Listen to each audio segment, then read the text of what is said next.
Bueno, hermanos, busque su Biblia, su teléfono, lo que tenga a mano para poder leer. Vamos a estar viendo la porción de Primera de Pedro, capítulo 3, versículos del 1 al 7. Voy a darle lectura, eh, así que si ustedes quieren acompañarme en la lectura, voy a comenzar. En el nombre del Señor. Asimismo, esposas, sométanse a sus esposos, de modo que si alguno de ellos no creen en la palabra, puedan ser ganados más por el comportamiento de ustedes que por sus palabras, al observar su conducta íntegra y respetuosa. Que la belleza de ustedes no sea la externa, que consiste en adornos tales como peinados ostentosos, joyas de oro y vestidos lujosos. Que su belleza sea más bien la incorruptible, la que procede de lo íntimo del corazón y consiste en un espíritu suave y apacible. Esta sí que tiene mucho valor delante de Dios. Así se adornaban en tiempos antiguos las santas mujeres que esperaban en Dios, cada una sumisa a su esposo. Tal es el caso de Sara, que obedecía a Abraham y lo llamaba su Señor. Ustedes son hijas de ella si hacen el bien y viven sin ningún temor. De igual manera, ustedes esposos sean comprensivos en su vida conyugal, tratando cada uno a su esposa con respeto, ya que como mujer es más delicada y ambos son herederos del grato don de la vida. Así nada estorbará las oraciones de ustedes. Vamos a orar y vamos a pedirle al Señor que Él me guíe a mí en este tiempo. Señor amado, en esta mañana vamos delante de ti agradeciéndote, Señor, por esta oportunidad que tú me das a mí, Señor, de poder compartir esta hermosa palabra, Señor. Oro, Padre, para que tú guíes, Señor, esta predicación, este tema, Señor, y que tú guíes cada palabra que sale de mi boca, Señor, y Padre, tú puedas confirmar en los corazones de tus hijos, Señor, estas palabras, Señor, que hoy día se exhortarán.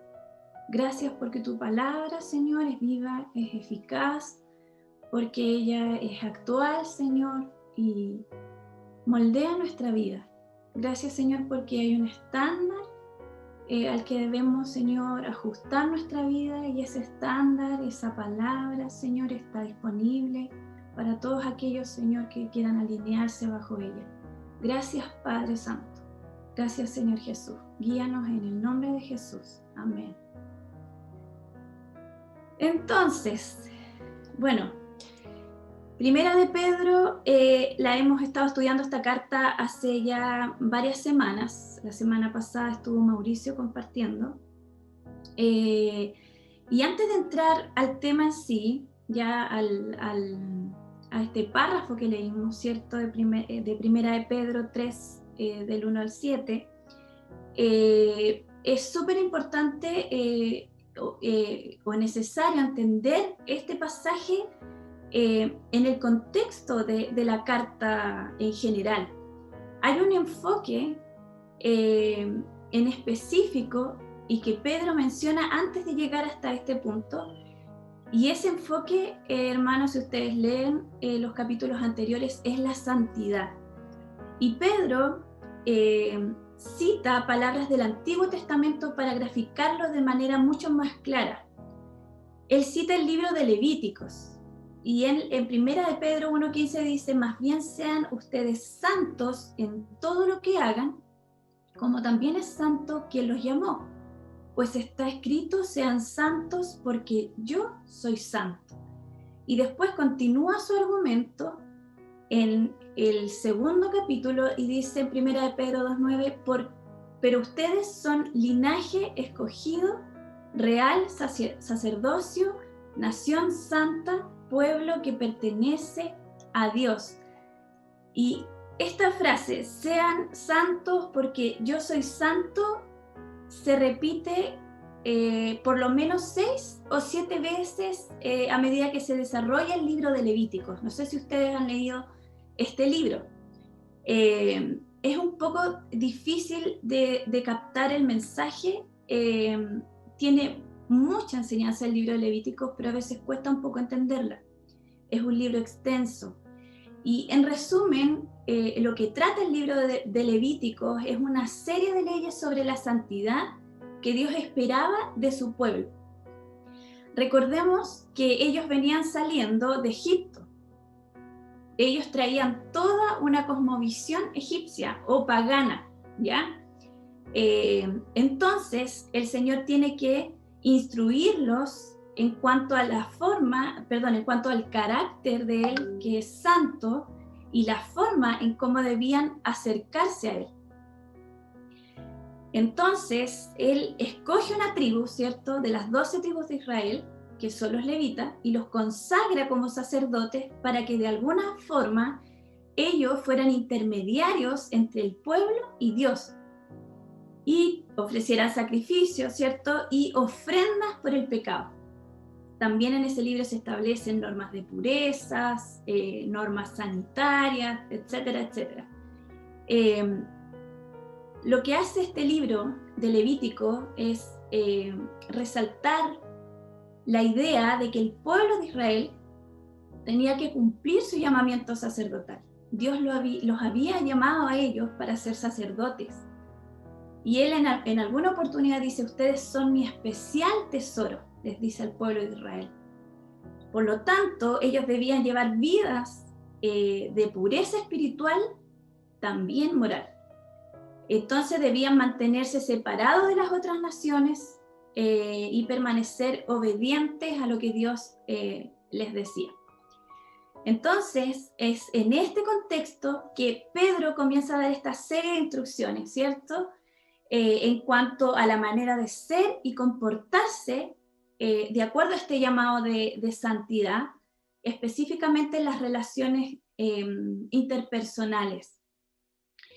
Y como hemos visto en las semanas anteriores, él parte con un llamado a nuestro rol como ciudadanos.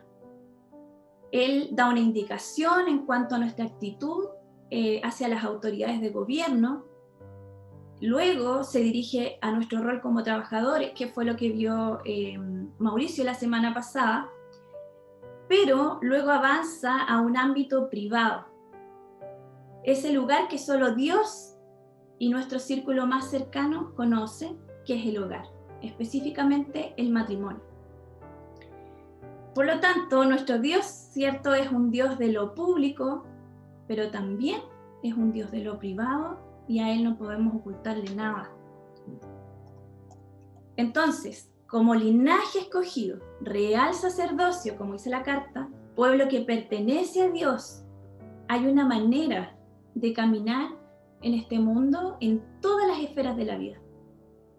Y cuán importante es la esfera familiar, específicamente el matrimonio. Bueno, cuando supe que me tocaba este tema en particular, debo ser sincera, se apoderó de mí como un temor y al mismo tiempo un sentimiento de no estar a la altura. Yo creo que todos los que tenemos esta gracia de Dios o el honor de compartir la palabra, nos pasa eso, tenemos este sentimiento porque viene un cuestionamiento natural a nuestra vida de que lo que vamos a hablar lo estamos viviendo nosotros, en nuestra propia vida. Pero por supuesto, la vida en Cristo es un proceso a veces lento, de aprender. Es un proceso de aprender. Y también es un proceso de desaprender. Tenemos creencias fuertemente arraigadas en nosotros, patrones de conductas que heredamos de nuestra crianza, formas de creer y ser en el fondo que asimilamos en nuestra niñez. Somos influenciados de muchas maneras cuando vamos creciendo, ya sea a través de la educación, de la cultura, y es aquí donde yo quisiera detenerme un momento. Pedro hace un llamado tanto a la mujer como al hombre. El pasaje que leímos recién tiene 7 versículos. No sé si se dieron cuenta. Tiene 7 versículos. Y 6 de estos versículos son dirigidos solamente a la mujer y 1 al hombre. Y entiendo que hay una razón, porque el tema que Pedro plantea en ese primer enunciado, que dice: esposas, sométanse a sus esposos, lo amerita, porque está hablando de un tema que es bastante controversial. No solo para el hombre y la mujer de ahora, ¿cierto?, actual, sino para todo ser humano en toda época y cultura. ¿Por qué? Porque la sumisión es un concepto que no solo a nosotras como mujeres nos provoca cierta resistencia, sino que como seres humanos. En el corazón de la naturaleza caída, ¿cierto?, que heredamos, hay un conflicto con la autoridad. No queremos que nadie nos diga lo que tenemos que hacer. Queremos dirigir nuestra propia vida, tomar nuestras propias decisiones. Y un ejemplo práctico son los niños. No les gusta cuando les llaman la atención de tocar esto o aquello, de no hacerlo. Por ejemplo, los adolescentes, no les gusta que les digan que hay que acostarse a cierta hora. A los adultos nos molesta que se nos obligue a conducir a cierta velocidad, etcétera, etcétera. Nos cuesta someternos. Y hay un dicho feminista que dice: ni sumisa ni devota, te quiero libre y loca, algo así. A lo mejor ustedes lo han escuchado. Y bueno, buscando el significado de este concepto, encontré que todas las definiciones tienen un enfoque muy negativo. La sumisión en general es definida como algo degradante, es desagradable, incluso es opresivo. Y según la RAE, sumisión es la obediencia a la autoridad o voluntad de otras personas sin hacer cuestionamiento. Y hay un poema cristiano sobre este tema, y que una de sus frases se quedó grabada en mi mente y afloró mientras yo estaba escribiendo el tema. Y en uno de sus versos dice que una mujer se somete a su Dios, a su esposo, a su iglesia. Y luego continúa. Y lo voy a citar textual. Dicen, la sumisión suena a ser sierva. Dicen, eso suena como algo contra lo que debemos rebelarnos. Yo te digo, ¿no es curioso cómo ser una sierva es repulsivo para todos, menos para Dios? Y nos preguntamos, ¿por qué no podemos reconocer su rostro? Y saben, hermanos, hermanas, pensando en cómo abordar el tema y encontrar respuestas, porque el tema genera interrogantes, entendí que más allá de las definiciones que nos pueda dar el mundo, o los estereotipos, o las convenciones culturales que puedan haber en torno a este tema, incluso la visión que nosotros podamos tener de él, lo más importante es saber qué piensa Dios sobre la sumisión. Y estas instrucciones de Pedro no pueden entenderse fuera del diseño original de Dios para el hombre y la mujer, y también el propósito que Él tiene para el matrimonio. Dios tiene un propósito, tanto para el hombre como para la mujer, y juntos como matrimonio también hay un propósito.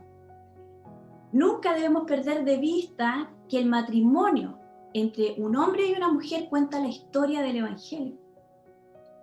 Juntos, el hombre y la mujer dan testimonio del carácter de Dios y representan la realidad superior de Cristo y la Iglesia.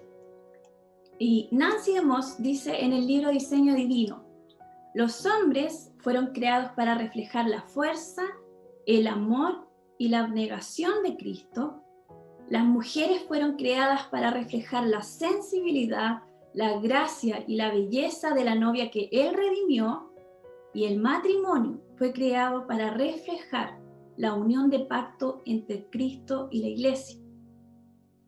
Y en este sentido, el matrimonio tiene un propósito espiritual: reflejar las verdades del Evangelio.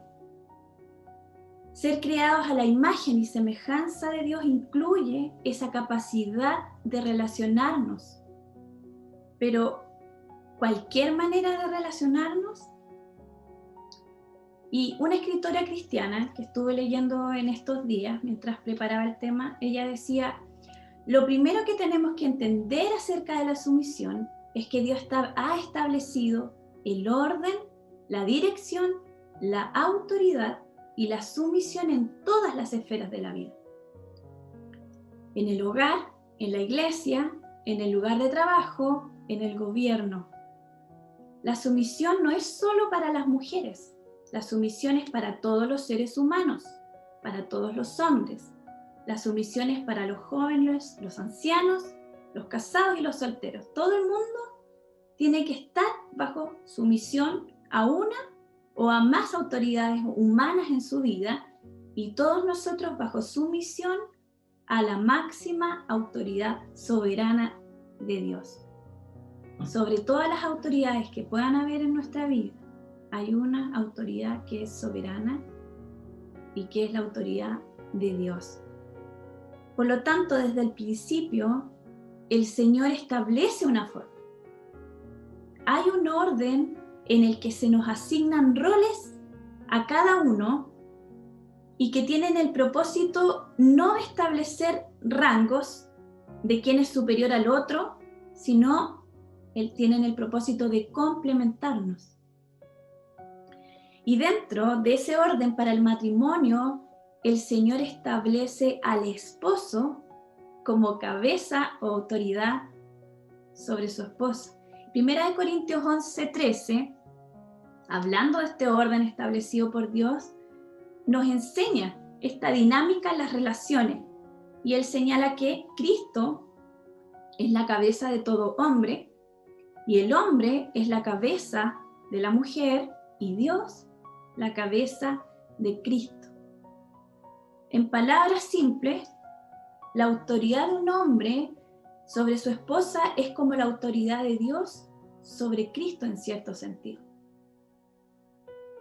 Pero, aunque Cristo se somete a Dios el Padre, esa sumisión no lo hace inferior a su Padre en términos de deidad. Y del mismo modo, el esposo y la esposa son igualmente creados a la imagen de Dios y tienen igual valor y dignidad ante Dios como personas. Y esta igualdad no disminuye en absoluto por el hecho de que el hombre es la cabeza de su esposa. Entonces, que el hombre ejerza autoridad y la mujer sujeción no significa desigualdad. Simplemente, como nos enseñaba una autora en un libro muy descriptivo de este tema, simplemente son dos caras de la misma moneda. En todo tipo de relaciones existe esta dinámica, pero la connotación positiva o negativa que cada uno de estos conceptos tiene hoy día y que ha tenido siempre se debe a las consecuencias que el pecado trajo consigo. Recordemos los comienzos en el huerto de Edén, cuando el Señor conversa con la mujer, luego de que ellos desobedecen, ¿cierto?, el mandato de no comer de ese árbol. Él comienza en el fondo a informarles cuáles iban a ser las consecuencias de la decisión que habían tomado. Y en una parte él le dice que sentirá dolor en el parto y en el embarazo, y va a haber dolor. Pero también en ese mismo texto dice que la relación entre su esposo y ella se arruinaría. Y en palabras textuales, en Génesis 3:16 dice, tu deseo será para tu marido, y él se enseñoreará de ti. Y buscando esto, la palabra hebrea para deseo es teshuka, y significa el deseo de dominar sobre algo o alguien. Es como si dijera, tú vas a querer dominar y someter a tu esposo, que es lo opuesto a la sumisión, y a la vez tu esposo te dominará a ti. Y en muchas ocasiones lo hará abusivamente. Enseñorear significa dominar. Y ese no era el plan.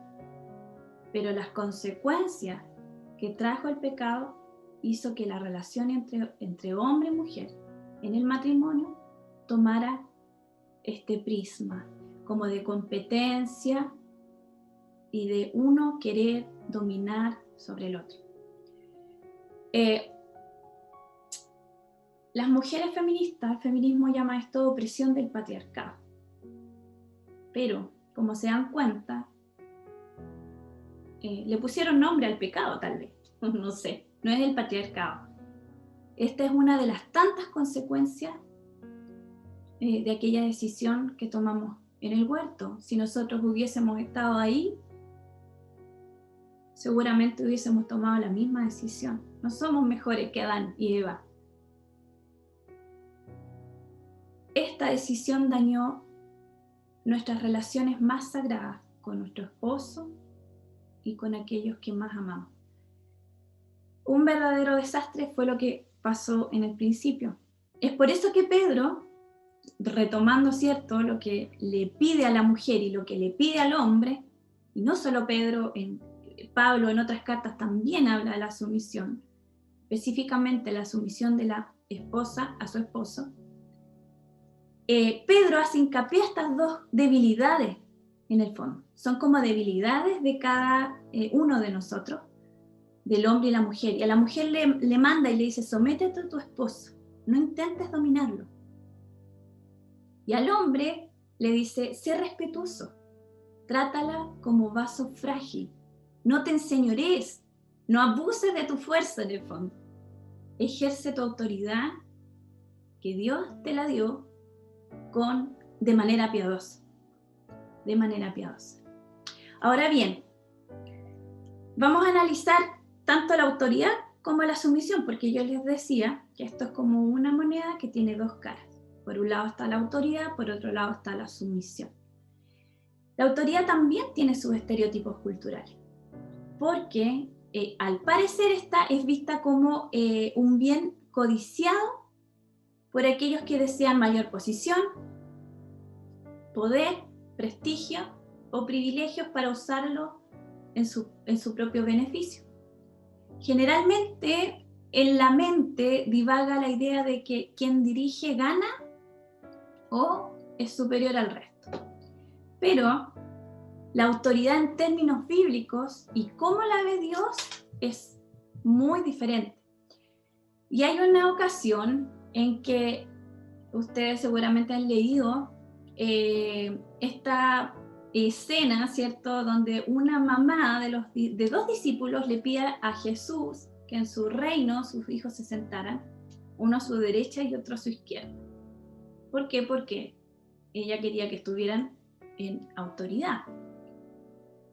Pero Jesús, amablemente como era él, le dice que esa decisión no le correspondía a él, que era una decisión que tenía que tomar su padre,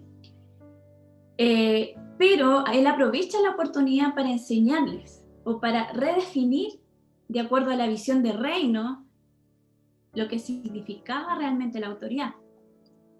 Y él dice, como ustedes saben, los gobernantes de las naciones oprimen a sus súbditos y los altos oficiales abusan de su autoridad.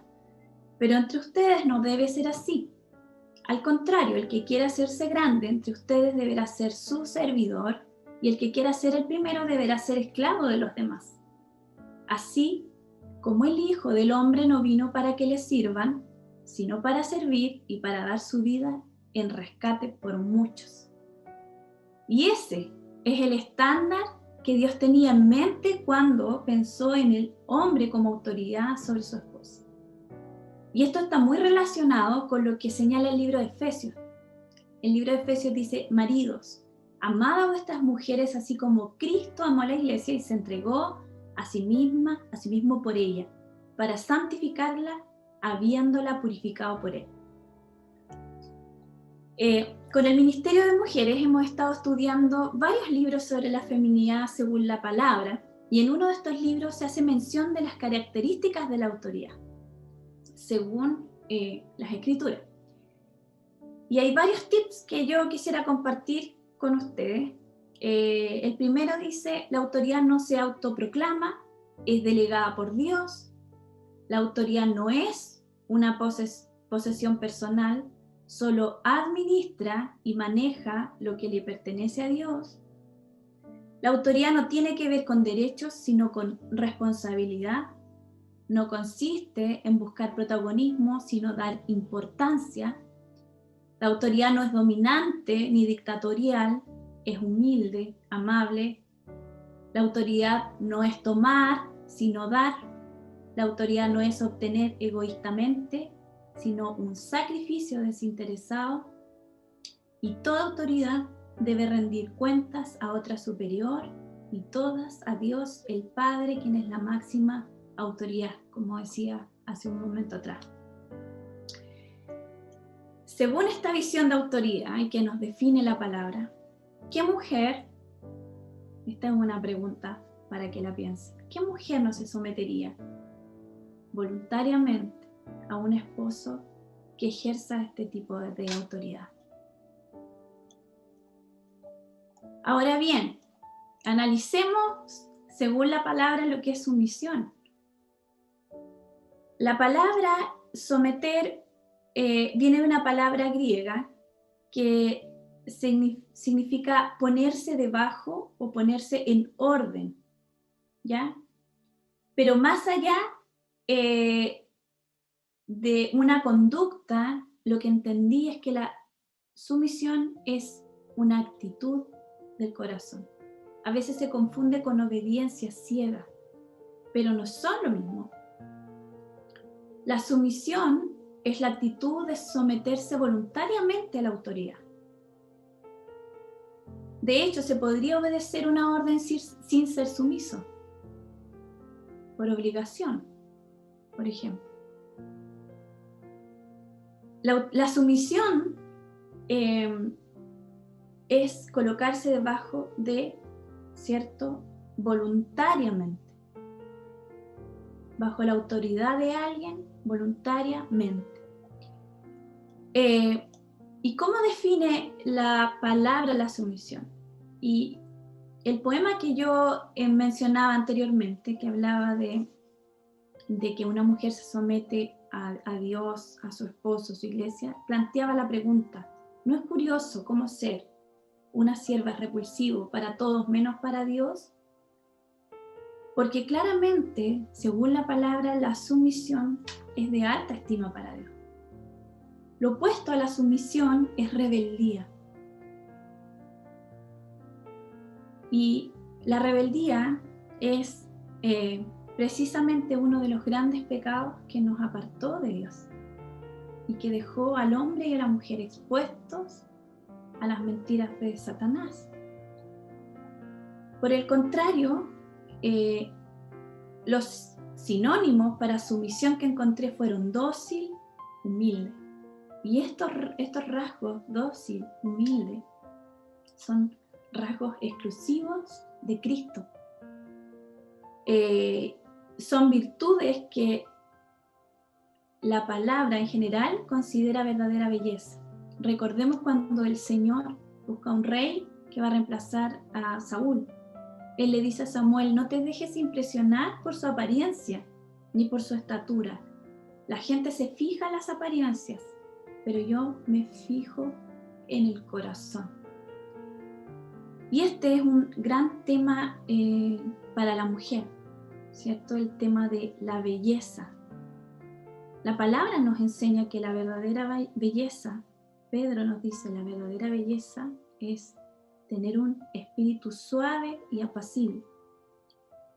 Y como decía, este es un gran tema para la mujer. La industria de la moda gana mucho dinero a costa de nosotras, porque gran parte de las consumidoras que tienen son mujeres.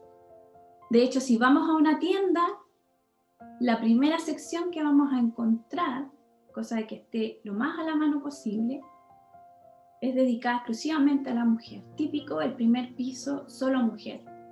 Y muchas veces compramos sin tener necesidad de hacerlo. Porque la búsqueda de la belleza física es una debilidad para las mujeres. Y siempre lo ha sido. Y en algunos casos, cuando es muy extrema, esto se transforma en compulsión. Por ejemplo, la anorexia, la bulimia, entre otras, son distorsiones ocasionadas por esta intensa búsqueda de la belleza. Pero, ¿hay algo malo en querer ser hermosas? Claro que no. No, porque la belleza es parte del plan y diseño de Dios. Hay belleza y perfección en todo lo que Él creó. El problema es que tratamos de adornarnos, ¿cierto? Como dice Pedro. Él dice con vestidos lujosos, joyas, etcétera, etcétera. Porque tratamos de adornarnos con lo temporal y lo superficial. Pero hay una belleza que es sobrenatural y es eterna. Y una sabia mujer decía, la razón por la cual las mujeres están tan obsesionadas con los cosméticos, las cremas, las cirugías plásticas, es porque no saben realmente de qué se trata la verdadera belleza. Y su corazón no ha sido cautivado por una visión irresistiblemente más bella de la belleza. Y eso es lo que propone Pedro en estos 6 capítulos dedicados a la mujer. Hay una belleza que no se desvanecerá cuando lleguemos a la vejez. La vejez es un proceso que muchas mujeres intentan aplazar. Pero esta belleza de la que habla Pedro no se va a desvanecer cuando lleguemos a esa etapa de la vida, sino que todo lo contrario, se hará más intensa con el pasar de los años. Y esa misma mujer sabia que decía que las mujeres están obsesionadas porque no entienden que hay una belleza superior, dice, lamentablemente no hay crema en el mercado que produzca este tipo de belleza. Cultivar la belleza de un espíritu suave y apacible requiere de un esfuerzo constante en poner la mirada en las cosas de arriba y no en las de la tierra, confiar en Cristo que Él promete transformarnos a su imagen, significará pasar tiempo con el Señor en oración, en su palabra, sometiendo nuestra voluntad a su voluntad y creyendo lo que Él dice sobre mi feminidad y no lo que el mundo dice. Y en el fondo es permitir ser moldeada por su Espíritu Santo. Por supuesto que nos vamos a preocupar de la belleza, ¿cierto? De nuestra apariencia, de cómo vernos, es normal. Pero eso va a pasar a segundo plano. Porque nuestro valor no está en nuestra apariencia física, nuestro valor está en Cristo. Somos valiosas porque somos amadas por un Dios maravilloso. Y en resumen, la verdadera belleza no pasa por lo externo, porque Dios no mira lo que mira el hombre. La verdadera belleza, en última instancia, tiene que ver con el carácter. Un carácter dócil, que se deja guiar, suave y apacible, y que tiene su máxima expresión y modelo en Cristo. Miren lo que dice Filipenses. No tengo completo el capítulo, pero dice, ustedes tengan la misma actitud de Cristo. Actitud. quien siendo en forma de Dios no estimó el ser igual a Dios como cosa a que aferrarse, sino que se despojó de sí mismo, tomando forma de siervo, hecho semejante a los hombres, y estando en la condición de hombre, se humilló a sí mismo, haciéndose obediente hasta la muerte y muerte de cruz. Pedro, en esos 6 versículos que destina solamente a la mujer, lo que hace es fundamentar la idea principal, que es: esposas, sométanse a sus esposos. Si ustedes analizan bien, los 5 capítulos que le siguen están enfocados en argumentar el primer enunciado. Es como si Pedro nos quisiera convencer de lo beneficiosa que es la sumisión. Y entre estos beneficios que él menciona está el buen testimonio para los esposos inconversos, la consecuencia de vida, ¿cierto? El mensaje que transmitimos a los no cristianos en demostrar que nuestra fe es práctica, que soy consecuente con lo que yo creo y profeso y digo.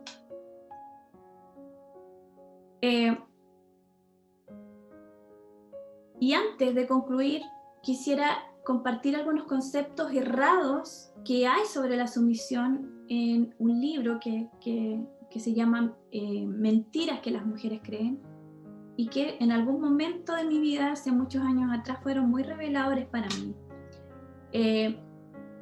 Por ejemplo, está el concepto de que la esposa es inferior a su esposo, por si es que se somete.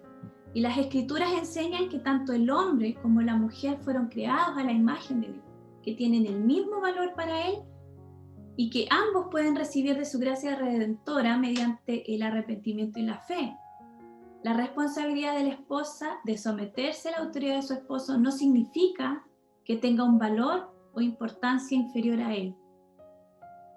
Y otra de las mentiras que tal vez se creen es que por ser cabeza de la esposa, el esposo puede ser áspero o tirano con ella. Pero a los esposos se les ordena amar a sus esposas, como mencionaba anteriormente, como se aman a sí mismos, y con la misma actitud de servicio, abnegación y sacrificio que el Señor Jesús mostró hacia la iglesia hasta entregar su vida por ella.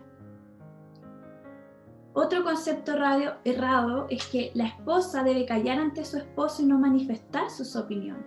Eso no es así.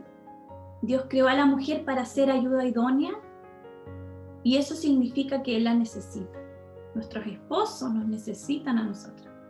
Necesitan escuchar las ideas, ¿cierto? Los puntos de vista que manifestamos respecto a diversas situaciones. La mujer tiene esa capacidad de ver, ¿cierto?, las cosas de manera diferente a veces. Y que lo que hace es complementar. Pero en este punto dice que el hombre necesita escuchar esos puntos de vista que ella manifiesta. Pero después que la esposa comunica lo que piensa con gracia y humildad, si su esposo elige obrar de otra manera, ella debe entregar eso a Dios y confiar en Él con respecto a las consecuencias de aquella decisión. Y otro concepto errado es que el esposo siempre tiene la razón, y en esta carta Pedro habla a las mujeres cuyos esposos no creen en la palabra. Tal vez el esposo sea incrédulo o desobediente en algún aspecto de la vida, y según Pedro, el modo más eficaz para influir en ese esposo incrédulo no es los regaños, ni las discusiones con argumentos, ni las continuas advertencias, más bien es el espíritu sumiso, el poder de la sumisión.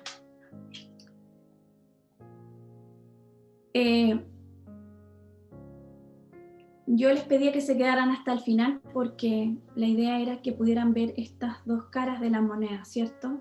Tanto el hombre como la mujer tienen un rol que cumplir y juntos nos complementamos. Juntos nos complementamos para demostrar al mundo la verdad del Evangelio.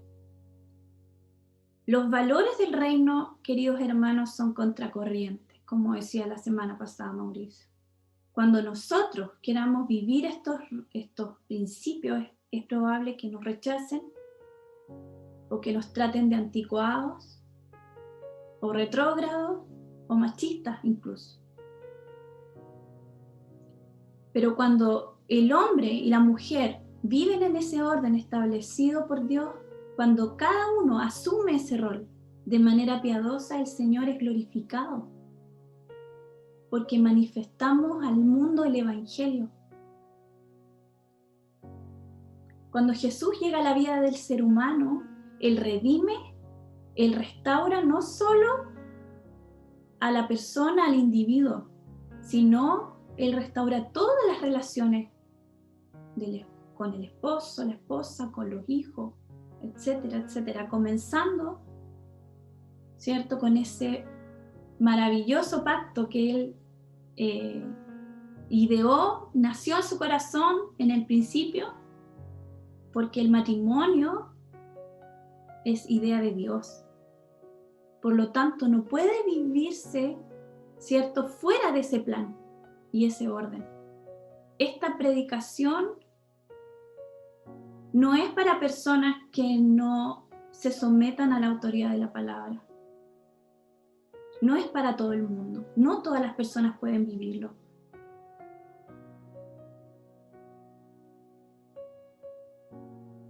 Y retomando lo que decía al principio, que este llamado a vivir en santidad es parte de la redención que el Señor Jesús hoy día está llevando a cabo en el mundo. Su reino se mueve de manera silenciosa, como dice Mateo. Esa semilla crece sin que nadie la vea y silentemente y hasta que vemos los frutos.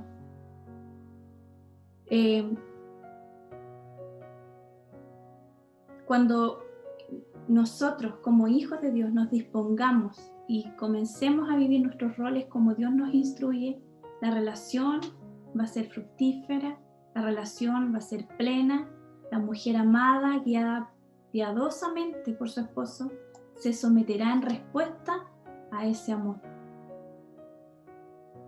Y el hombre, ¿cierto?, que es respetado y valorado por su esposa, amará sacrificialmente.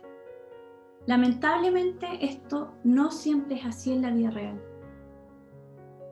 pero puede ser real en aquellos matrimonios donde ambos cónyuges se someten a la palabra de Dios, porque la consideran autoridad en su vida, porque la obedecen y porque luchan día a día negándose a sí mismo, como dice Cristo, y por amor al otro. El pecado, tal como dijera Cristo en algún momento a los discípulos cuando le preguntan por el divorcio, el pecado, por la dureza de su corazón, es el que ha impedido vivir nuestros roles a plenitud. Sin embargo, y esto es lo que quiero resaltar hoy día, antes de terminar, en Cristo hay esperanza de restauración. Y el llamado que Dios nos hace hoy es alinearnos a su palabra, a cambiar de dirección si no hemos vivido a la altura de ese llamado. Pedir perdón si es necesario y enmendar cualquier daño que hayamos causado a nuestro cónyuge. Pero no puedo dejar de señalar lo siguiente, hermano, decirles que no soy ignorante o ingenua respecto de la realidad de muchos matrimonios hoy en día, matrimonios incluso dentro de la iglesia. Hay en muchos casos, tanto fuera como dentro, abuso de poder, manipulación, hay violencia intrafamiliar, en algunos casos humillaciones, etcétera, etcétera, etcétera. Y si usted está viviendo algo así, tanto el esposo como la esposa debe buscar ayuda urgentemente, porque no es el plan de Dios que usted viva en maltrato, ni físico ni psicológico. Y decirles humildemente querida iglesia, queridos hermanos, que mi rol hoy día simplemente fue recordarles verdades que usted seguramente ya conoce y mostrarle lo que la palabra nos enseña en cuanto a vivir el Evangelio como es digno de vivirlo. Estamos en un proceso y en ese proceso el Señor nos moldea su imagen y no hay que desanimarse porque en Cristo siempre hay esperanza de restauración. Él puede restaurar matrimonios rotos, Él puede restaurar corazones rotos, Él puede transformar la vida, transformar la familia.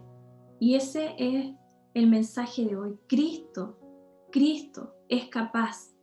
Cristo es capaz, a través de su Espíritu Santo, ayudarle a usted a vivir su rol como mujer, su rol como hombre, de acuerdo a lo que Él anhela.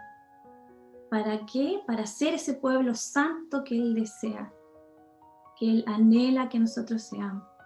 Así que vamos a orar para terminar este tiempo de meditación en su palabra. La palabra del Señor, como decía adelante, es tan actual, tiene tanto que decirnos, pero muchas veces nos quedamos con lo que el mundo nos dice. Y en muchas ideas que están en nuestra cabeza y creencias que están en nuestra mente, no están alineadas a la palabra porque no conocemos la palabra. Y ese también es el llamado a aferrarnos a las Escrituras, a estudiar, a saber lo que piensa Dios en todos los temas. En todos los temas el Señor tiene algo que decir. Así que le invito a orar y que el Señor nos ayude a vivir a la altura de este llamado. Oremos, hermanos.